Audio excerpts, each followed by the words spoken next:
Welcome to the Explainer. So, have you ever really stopped to think about what's going on inside your head when you feel, I don't know, a sudden rush of joy or that pit in your stomach from sadness? Well, today we're going to pop the hood and take a look at the amazing biological engine that drives every single one of our thoughts, feelings, and actions. All right, this is a big one of the biggest questions in all of science, really. And to even start to wrap our heads around it, we've got to break down what is, without a doubt, the most complex piece of machinery we know of, the human nervous system. So what exactly is this system? Well, you can think of the nervous system as the body's super fast internal internet. It's this massive communication network. And believe it or not, the whole thing is built from just two basic types of cells doing all the hard work. Okay, let's break that down. First, you have the glial cells. Honestly, think of them as the unsung heroes, the roadies, the support crew. They actually outnumber the neurons. They provide the structure, the insulation, the food, basically everything that keeps the show on the road. But then you have the neurons, and they are the rock stars. We've got about 86 billion of these messengers, and they're the ones sending and receiving all the signals that control, well, everything we do. So since the neurons are the stars, let's put one in the spotlight. It's time to zoom way in and meet the fundamental building block of this entire incredible network. And there it is, our little messenger cell. You know, at first glance, it kind of looks like some kind of weird alien tree, right? But as you can see, every single one of those little branches and parts has a super specific, super important job to do in this whole communication chain. So here's how it works in a nutshell. A message comes in through those tree branch-looking things, the dendrites. It gets processed in the main part, the soma, or the cell body. Now, if that signal is strong enough, bam, an electrical impulse shoots down that long tail, the axon. And see that fatty layer, the myelin sheath? That's insulation, and it makes the signal fly. We're talking up to 200 miles per hour. Then at the very end, the terminal buttons release chemicals to pass that message along to the next cell. Okay, so how does a neuron actually send a message? I mean, it's not just like electricity running through a simple wire. It's this really cool two-part event that's both electrical and chemical. Let's tackle the electrical part first.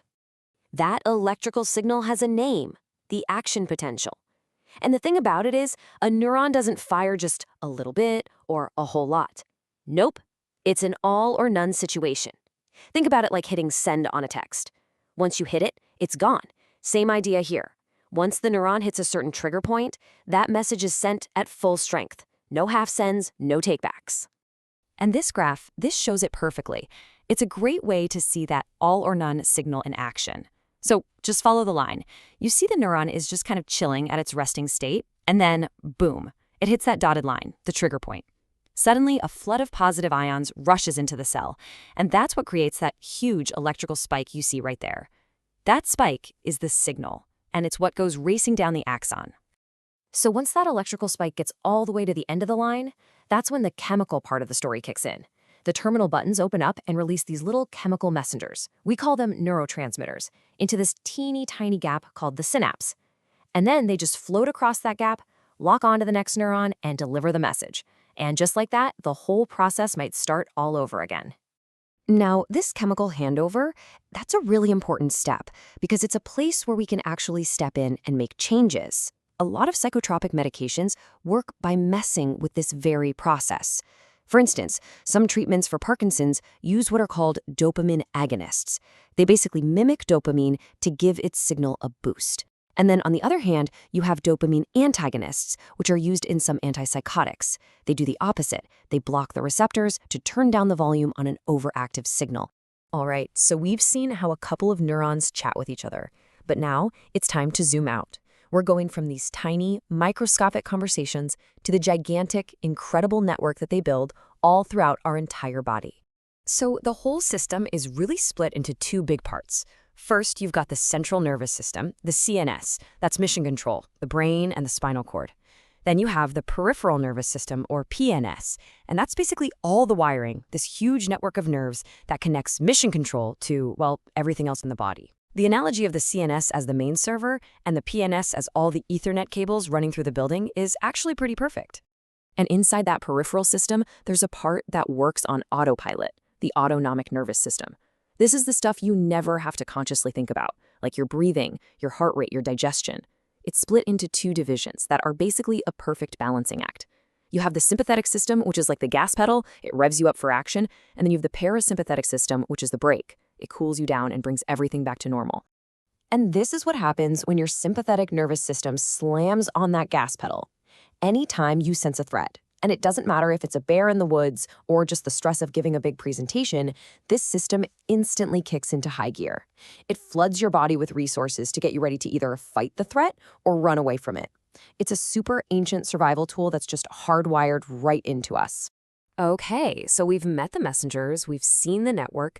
Now let's take a tour of the main headquarters, the big boss, the incredibly complex and powerful command center of it all, the brain.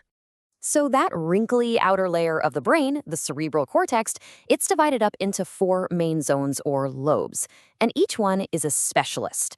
Right up front, you've got the frontal lobe. That's the CEO, the planner. It's what's helping you decide what to have for dinner. Then there's the parietal lobe, which processes sensory info, like touch. It's what tells you if that dinner is too hot to eat. On the sides, the temporal lobes handle hearing and memory, letting you recognize your favorite song. And all the way in the back, the occipital lobe is our visual powerhouse, turning signals from your eyes into the world you see around you. But how in the world do we know what all these different parts do? Well, a lot of what we first learned actually came from some pretty tragic accidents. The most famous case is probably that of Phineas Gage. This poor guy had an iron rod shoot right through his frontal lobe, and he survived. But his personality completely changed. And his story became one of the first real pieces of evidence that the frontal lobe is absolutely critical for things like your personality and controlling your impulses. Now, if we go deeper inside the brain, underneath that wrinkly cortex, we find the limbic system. You can think of this as our primal emotional center. It's got key players like the amygdala, which is like our fear detector, and it links emotions to our memories. And then there's the hippocampus, which is absolutely vital for making new long-term memories. We actually learned just how vital from the famous case of patient HM, who tragically couldn't form any new memories after his hippocampus was removed. And we can't finish our tour without talking about the other half of the central nervous system, the spinal cord. Now, it's not just a simple highway for messages to and from the brain. In emergencies, it can actually make its own lightning-fast decisions. It's called a reflex arc. It's the reason you can snatch your hand away from a hot stove before your brain even has time to process the thought, ouch, that's hot. It's an amazing shortcut that saves crucial milliseconds and protects you from serious harm. So, from that single neuron firing on an all-or-none principle to the incredible chemical dance happening in the synapse, all the way up to the specialized lobes of our brain, we've really seen how this incredibly complex biological wiring is the foundation for everything we think, everything we feel, and everything we do. And it leaves you with this huge, fascinating question, one that maybe we can't even answer. Where does all that biology end, and where does the self truly begin?